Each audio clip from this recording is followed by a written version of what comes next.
தமிழகம் எங்கும் Max Gold cash for your gold. Max Gold நீங்க தங்க மட்டும் இல்லைங்க, பிளாட்டினம், டைமண்ட், சில்வர், ரூபினி எதை வேணாலும் விற்கலாம். உங்களுக்கான பணம் ரொக்கமா கையிலயோ இல்லைன்னா பேங்க் அக்கௌண்ட்லயோ உடனடியாக செலுத்திடுவாங்க. மார்க்கெட் மதிப்பை விட 100 ரூபாய் ஒரு கிராமுக்கு உங்களுக்கு கூடுதலா கிடைக்கும். தமிழ்நாடு முழுக்க டோர் ஸ்டெப் சர்வீஸும் இவங்க ப்ரொவைட் பண்றாங்க. உங்களுக்கு கோல்ட விற்கணும்னு அதுக்கு ஒரே ஒரு பெஸ்ட் பிளேஸ் மேக்ஸ் கோல்டு தான். கால் 04445454545. வணக்கம். Big topic with Karthik Mayakumar. பேச்சுவார்த்தை நடக்குது, அதனால நாங்க ஈரானோட எனர்ஜி இன்ஃப்ராஸ்ட்ரக்சரை தொட மாட்டோம் அப்படின்ட்டு சொன்னாங்க அமெரிக்கா. ஆனா இஸ்ரேல் தொட்டுச்சுன்னா அதுக்கு யாருங்க பொறுப்புன்னு கிளைம் பண்றது? அப்பேற்பட்ட விஷயம் நடந்திருக்கு. இப்போ ஈரான் கொதிச்சு போயிருக்காங்க. இஸ்ரேலை என்ன பண்றோம் பாருங்கன்ட்டு லிஸ்ட் எல்லாம் போட ஆரம்பிச்சிட்டாங்க. இதை பத்தி தான் முழுக்க முழுக்க பார்க்க போற நிகழ்ச்சியில போலாம்.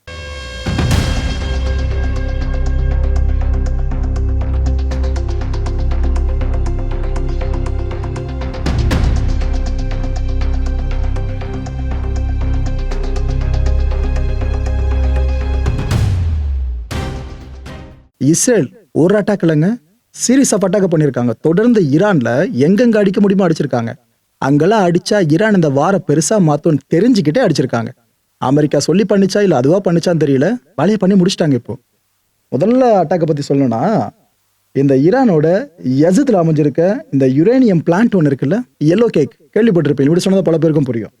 அந்த இடத்துல அடிச்சிருக்காங்க இஸ்ரேல். இதெல்லாம் ஈரானோட நியூக்ளியர் ப்ரோக்ராம்ஸ் இருக்குல்ல, அதோட இருதய பகுதி. அப்பேற்பட்ட இந்த இடத்த அட்டாக் பண்ணியிருக்காங்க. இது மட்டுமா, இதுக்கப்புறம் என்ன பண்றாங்க இஸ்ரேலு, பவர் பிளான்ட் இருக்குல்ல அதை கை வச்சிருக்காங்க ஈரான்ல. இதைத்தான் அமெரிக்கா அடிக்க மாட்டேன்னு சொல்லிச்சு, ஆனா இஸ்ரேல் அடிச்சிருக்கு பாருங்க. இந்த கோண்டாப்ல அமைஞ்சிருக்க பவர் பிளான்ட்டை இஸ்ரேல் வெற்றிகரமா அடிச்சிட்டாங்க. இத்தோடு நிறுத்தல. இதுக்கப்புறம் என்ன பண்றாங்க, ஸ்டீல் பிளான்ட்ஸ், இந்த ஈரான்ல இருக்க முக்கியமான ஸ்டீல் பிளான்ட்ஸை டார்கெட் பண்ண ஆரம்பிச்சிட்டாங்க. இந்த சவுத் வெஸ்டர்ன் ஈரான்ல இருக்கிற குசஸ்டான் ஸ்டீல் இருக்குல்ல, அந்த ஆளையும் அடிச்சிருக்காங்க. இன்னொரு பக்கம் இஸ்ஃபஹான்ல அமைஞ்சிருக்க முபாரக் ஸ்டீல் ஃபேக்டரிஸ், இதையும் தொட்டிருக்காங்க. இத்தனை அடிகள் தொடர்ந்து கொடுத்துக்கிட்டு இருக்கு ஈரானுக்கு இஸ்ரேல்.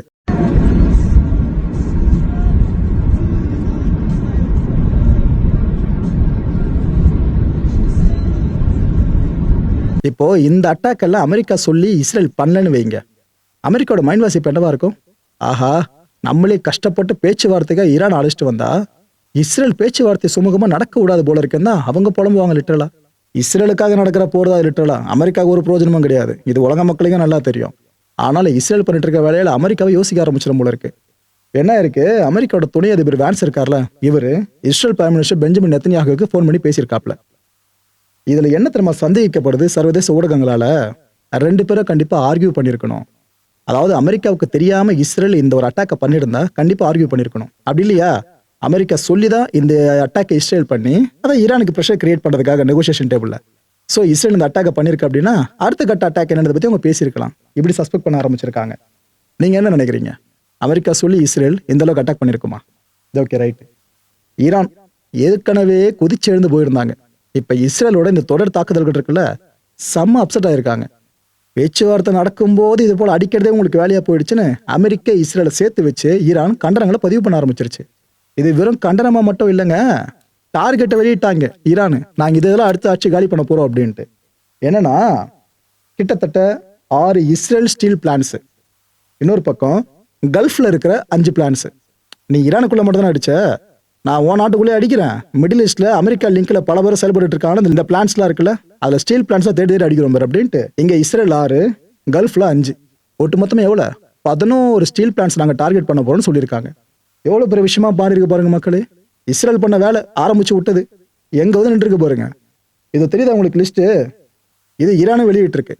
அந்த 6 பிளான் சொன்ன பாத்தீங்களா, முதல்ல அதை அடிச்சுட்டு அதுக்கப்புறமா 5 வரும் அப்படின்ட்டு மொத்தம் 11. முதல் 6 தான் இங்க லிஸ்ட் பண்ணிருக்காங்க. எதுன்னு பாத்தீங்கன்னா, ஹதீது, எமிரேட் ஸ்டீல், அர்கான், கத்தார் ஸ்டீல், அப்புறம் ஃபவுலத், இது பார்த்தா யுனைடெட் ஸ்டீல் இண்டஸ்ட்ரியல் அண்ட் யஹூதா ஸ்டீல்னு இதெல்லாம் லிஸ்ட் பண்ண ஆரம்பிச்சிட்டாங்க. எனக்கு தெரிஞ்சு இஸ்ரேல்ல 6 சொல்றாங்கல்ல, அங்க இருக்கிற பிளான்ஸ் கதையை முடிச்சுட்டு மிடில் ஈஸ்ட்ல முழுக்க இருக்கிற ஸ்டீல் பிளான்ஸை அண்ட் இன்னும் அதை தாண்டி சில இன்ஃப்ராஸ்ட்ரக்சரை ஈரான் கண்டிப்பா டார்கெட் பண்ணும். அது அவங்களோட இந்த அறிவிப்பு மூலமாவே தெளிவா தெரியுது. ஏன்னா டார்கெட்டை சொல்லிட்டு அவ்வளவு சீரியரா அடிக்க மாட்டாங்க. ஆனா ஈரான் அதை பண்ணுது பாத்தீங்களா. இஸ்ரேல் இதுக்கெல்லாம் சேர்த்து வச்சு ஒரு பெரிய வேலையை கொடுத்தே ஆகணும்னு ஈரானோட வெளியுறவுத்துறை அமைச்சர் இருக்காருல அப்பாஸ், அவர் இப்ப கோபமா பேசியிருக்காரு. அந்த மனுஷன் தான் நெகோசியேஷன் டேபிள்ல சரி ஃபைனல் எதுன்றதை முடிவு பண்ண இடத்துல இருக்கவர். அப்ப ஏற்பட்டு இவ்வளவு கோவப்படுத்தி விட்டாங்க பாத்தீங்கன்னா. நீங்க இதுக்கு உரிய பதில சொல்லி ஆகணும்னு சொல்லிட்டு அதுக்கு அடுத்து உடனே நடந்ததாங்க ஹைலைட். ஆரம்பிச்சிட்டாங்க ஈரான் இஸ்ரேல் ஒரு வழி ஆக்கிறதுக்கு ஆரம்பிச்சிட்டாங்க. டெல் அவிவ் இருக்குல்ல, அதை போட்டு வறுத்து எடுத்துக்கிட்டு இருக்காங்க. வந்து விழுது மிசைல்ஸ் ட்ரோன்ஸும் டெல் அவிவ் மேல. பார்க்கவே அப்படி இருக்கு அந்த காட்சிகள்.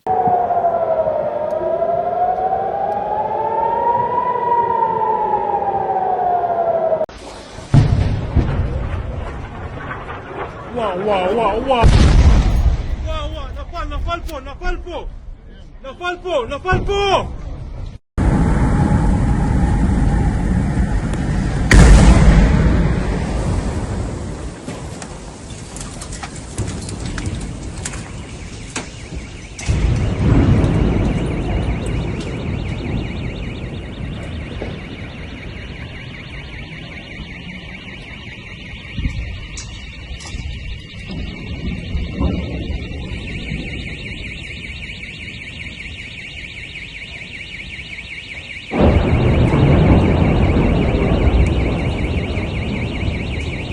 இந்த அட்டாக் மாறி மாறி மாறி பண்ணிட்டு இருக்காங்க பாருங்க. ஆனா கொடுமலை, பேச்சுவார்த்தை ஒரு பக்கம் நடக்குமாமா, இன்னொரு பக்கம் வந்து அடிப்பாங்களாமா. இது எங்க போய் சொல்றது?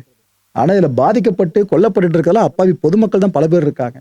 இந்த ப்ளூ கலர்ல இண்டிகேட் ஆயிருக்குல்ல, இது எல்லாமே இஸ்ரேல் அண்ட் அமெரிக்கா எந்தெந்த இடங்கள் அடிச்சிருக்கு, அங்க ஏற்பட்டிருக்க காயங்கள், உயிரிழப்புகள் அதை குறிக்கிறது. ரெட் கலர்ல இண்டிகேட் பண்ணப்பட்டிருக்கிறது எல்லாமே ஈரான் அட்டாக் பண்ணிருக்க இடங்கள், அங்க எந்த அளவுக்கு கேஷுவாலிட்டிஸ் ஏற்பட்டிருக்கு. ஒன்னொன்னா ஃபாலோ பண்ணுங்க. முதல்ல ஈராக்ல எடுத்துக்கங்க. அங்க 2 தரப்பு அட்டாக் நடந்துகிட்டு இருக்கா. ஃபுல்லா இவங்க அடிக்கிறது, அவங்க இன்டர்செப்ட் பண்றது மாறி மாறி போயிட்டு இருக்கா. இது வரைக்கும் அவங்க கொல்லப்பட்டவங்க பிளஸ் காயம்பட்டவங்க பாத்தீங்கன்னா 96 கடந்து போய்கிட்டு இருக்காது. குவைத்துல எடுத்துக்கிட்டீங்க அப்படின்னா அங்க ஃபுல்லா ஈரான் தானே ஒரு வழியாகிட்டு இருக்காங்க. இது வரைக்கும் 6 பேர் கொல்லப்பட்டிருக்காங்க. பஹ்ரைன்ல 3 பேர் கொல்லப்பட்டாங்க. கத்தார்ல 16 பேர் காயம்பட்டிருக்காங்க. யுனைடெட் அரபு எமிரேட்ஸ் இது வரைக்கும் 11 பேர் காயம்பட்டிருக்காங்க. ஆக்சுவலா எல்லா பகுதியிலும் காயம்பட்டவங்க எண்ணிக்கை அதிகம், கொல்லப்பட்டவங்க எண்ணிக்கை கம்மி. அதுதான் ஒரே ஒரு ஆறுதலா இருக்கீங்க. ஒமான்ல 3 பேர் கொல்லப்பட்டிருக்காங்க. சவுதி அரேபியால 2 பேர். யூஎஸ் மிலிட்டரி சார்ந்து பாத்தீங்கன்னா இது வரைக்கும் 13 பேர் கொல்லப்பட்டிருக்காங்க. யூஎஸ் மிலிட்டரி ட்ரூப்ஸ் 13 பேர் கொல்லப்பட்டிருக்காங்களாம். இஸ்ரேல்ல 19 பேருங்க. ஜோர்டன்ல 28 பேர் காயம்பட்டிருக்காங்க. சிரியால 4 பேர் கொல்லப்பட்டாச்சு. பாலஸ்தீன 4 பேர் கொல்லப்பட்டிருக்காங்க. சைப்ரஸ்லயும் காயம்பட்ட எண்ணிக்கை இருக்கு. இதெல்லாம் தாண்டி கொடுமை தெரியுமா? லெபனன்ல இஸ்ரேல் ஒரே நேரத்தில் மல்டிபிள் வார் ஃப்ரண்ட்ஸை கொண்டு போறதுல பேர் போனவங்கல்ல, லெபனன்ல அவங்க படிச்சுட்டு இருக்கிறதுல 1116 பேருக்கு மேல கொல்லப்பட்டிருக்காங்க. சிவிலியன்ஸ் பெரும்பாலும். அதுலயும் காயம்பட்டவங்க 3200 தாண்டி போய்கிட்டு இருக்கு. இது எல்லா விஷயத்தையும் நீங்க பேஸ் பண்ணி பாத்தீங்க அப்படின்னாலே சிவிலியன்ஸ் தான் ஒரு வார்ல கடைசி எண்ட் வரைக்கும் பாதிக்கப்படுவாங்கன்றது லிட்டரலா தெரியுது. இவங்க அவங்கள அடிக்க, அவங்க இவங்களை அடிக்கன்னு இப்படி போய்கிட்டு இருக்கு. ஸ்டீவ் விட்காஃப் ஒரு ஆறுதலான செய்தியை கொடுத்துருக்காரு உலகத்துக்கு. நடக்குமா தான் தெரியல. ஒரு ஈவெண்ட்டுக்கு போயிருக்காருங்க. அங்க ஒரு பேட்டி கொடுத்துருக்காப்புல. அப்ப பேட்டி அடிக்கிறவர் கேட்கிறாரு, எங்க ஒரு நல்ல நெகோசியேஷனை எப்படி இருக்குன்னு நினைக்கிறீங்க அப்படின்ட்டு. இவர் உடனே சிரிச்சுக்கிட்டு, இப்ப நீங்க என்ன கொஞ்சம் பேசிக்கிட்டு இருக்கோல, இவ்வளவுதாங்க நல்ல நெகோசியேஷன், நாம கோவப்படாம சிரிச்சுட்டே பேசுறோம், இப்படி பேசி முடிச்சிடணும் அப்படின்றாரு. எதை வச்சு சொல்றாரு புரியுதா? ரைட்டு. இந்த கான்ஃபிளிக்ட் சார்ந்த பேச்சுவார்த்தை எப்பங்க நடத்த போறீங்க ஈரான் கூட அப்படின்னு கேட்டப்ப அவர் என்ன சொல்லியிருக்காரு, ஒன்றும் இல்லைங்க, பேச்சுவார்த்தை நடத்த நாங்கள் ரெடி, அதுக்கான ஆஃபரை நாங்கள் முன் வச்சிட்டோம் ஈரானுக்கு, எல்லாமே சரியா போகுது, இப்படியே போச்சு அப்படின்னா கண்டிப்பா இந்த வாரமே பேச்சுவார்த்தை முடிஞ்சிடும் சொல்லியிருக்காப்புல. நேரில் வந்து பேசுறன்ற மாதிரி பேசியிருக்காரு. எனக்கு தெரிஞ்சு அதுக்கு வாய்ப்புகள் ரொம்ப ரொம்ப ரொம்ப ரொம்ப குறைவா இல்லவே இல்லைன்னு தான் சொல்லுவேன். ஏன் ப்ரோ நெகட்டிவா பேசுறீங்கன்னு கேட்டீங்கன்னா, இஸ்ரேல் இப்ப திருப்பி தூண்டி விட்டாங்களோ ஈரானை, இதுக்கப்புறம் அமைதி பேச்சுவார்த்தை சார்ந்து என்னைக்கு நாளைக்கு நம்ம யோசிச்சு பார்க்க முடியும்? கஷ்டம் இல்ல? அப்படி ஒரு வேளை நாங்க பேச்சுவார்த்தை நடத்துறோம்னாக்கா ஹார்மோஸால ரொம்ப முக்கியமான விஷயமா இருக்கும்ட்டு, ஒரு ஹாட் டாபிக்கா இருக்குன்ற மாதிரி அவர் சொல்லியிருக்காரு. முதல்ல பேச்சுவார்த்தை நடக்கணும், அதுக்கான சூழலை கிரியேட் பண்ணி விட்டுருக்கீங்க. இது பத்தாதுன்னு ட்ரம்ப்புக்கு ஒரு பெரிய அழுத்தம் இன்னைக்கு காத்துக்கிட்டு இருக்கு. என்ன தெரியுமா? இந்த நோ கிங்ஸ் ப்ரொட்டஸ்ட் மூவ்மெண்ட் கேள்விப்பட்டிருக்கீங்களா?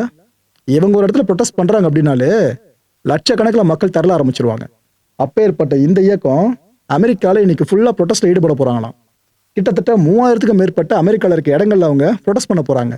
இதுல லட்சக்கணக்கான மக்கள் கலந்துக்க வாய்ப்பு இருக்குன்னு தான் பேசப்படுது. ஏன்னா ஏற்கனவே இந்த ஐஸ் ஏஜென்சி இஷ்யூ பெருசா போச்சு அமெரிக்கால, இமிகிரேஷன் சார்ந்து அதுல பாதிக்கப்பட்டவங்களோட அதிருப்தியாளர்கள் பல பேர் வருவாங்க. இன்னொரு பக்கம் ட்ரம்ப்புக்கு எதிரான மனநிலை இருக்க எல்லாருமே கலந்துப்பாங்க. இதெல்லாம் தாண்டி இந்த வார நோன்னு சொல்றாங்களே, ஈரான் வார் நடக்கக்கூடாதுன்னு, இது சார்ந்த மக்களை வருவாங்க. ஸோ லட்சக்கணக்கில் அமெரிக்க மக்கள் கூட போறாங்க. எதுக்காக? ட்ரம்ப்பை எதிர்த்து அவ்வளோ பெரிய எதிர்ப்பை பதிவு பண்ண போறாங்க.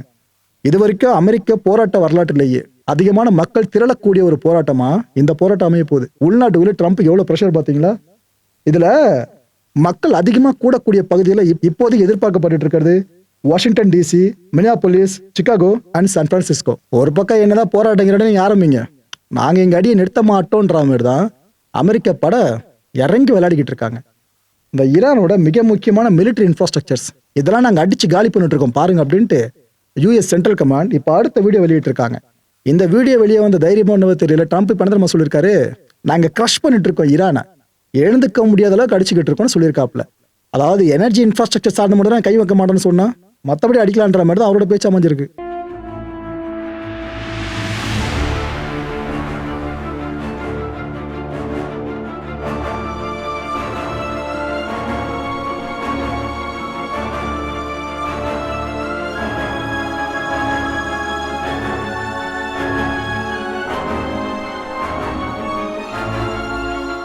இதெல்லாம் பார்த்து ஈரான் சும்மா இருக்குமா? சவுதியில இருக்க பிரின்ஸ் சுல்தான் ஏர்பேஸ் இருக்குல்ல, அதை அடிச்சிருக்காங்க ஈரான். இப்போ கிட்டத்தட்ட 12 அமெரிக்கன் சோல்ஜர்ஸ் காயம்பட்டிருக்கிறதாவும், அதுல 2 சோல்ஜர்ஸோட நிலைமை ரொம்ப ரொம்ப கவலைக்கிடமா இருக்கிறதாவும் நான் சொல்லலைங்க, அமெரிக்க ஊடகங்கள் செய்தி வெளியிட்டிருக்கு. யாரு? அமெரிக்க ஊடகங்கள் இந்த செய்தி வெளியிட்டிருக்காங்க. பொதுவா அந்தந்த நாடுகளோட சோல்ஜர்ஸ் சார்ந்து ஏதோ இஷ்யூ நடக்குதுனாக்கா, நெகட்டிவா நடக்குதுன்னா அதை செய்தியா போட மாட்டாங்க அவ்வளோ சீக்கிரம். அப்படியே போட்டாலும் 1-2 நம்பர்ஸோடு நிறுத்திப்பாங்க. ஆனா ஒரே அட்டாக்ல 12 அமெரிக்கன் சோல்ஜர்ஸ் அப்படின்ற செய்தியை அமெரிக்க ஊடகங்களே கேரி பண்ண ஆரம்பிச்சிருக்குன்னா, அப்போ உண்மையான நம்பர்ஸ் இன்னும் எவ்வளவு இருக்கலாம் யோசிச்சு பாருங்க. ஆல்ரெடி ஈரானோட இந்த அடியை தாங்க முடியாம அமெரிக்கன் சோல்ஜர்ஸ் பல பேர் மிடில் ஈஸ்ட்ல இருக்க ஹோட்டல்ஸை தஞ்சமடைய ஆரம்பிச்சிட்டாங்க. இது பத்தாதுன்னு ஈரான் இன்னும் அடிமேல் அடியை கொடுத்துக்கிட்டே இருக்கு. மக்களை இந்த கான்டென்ட் பொறுத்தவரைக்கும் நம்ம எதிர்பார்க்க வேண்டிய விஷயம் ஒண்ணுதான். இன்னைக்கு நைட்டு ஒரு பெரிய சம்பவம் பண்றதுக்கு ஈரான் காத்துக்கிட்டு இருக்கிறதா சில எக்ஸ்பர்ட் சொல்ல ஆரம்பிச்சிருக்காங்க. சர்வதேச ஊடகங்கள், நியூஸ் ஏஜென்சி வரைக்கும் இதை சஸ்பெக்டா பார்க்க ஆரம்பிச்சிருக்காங்க.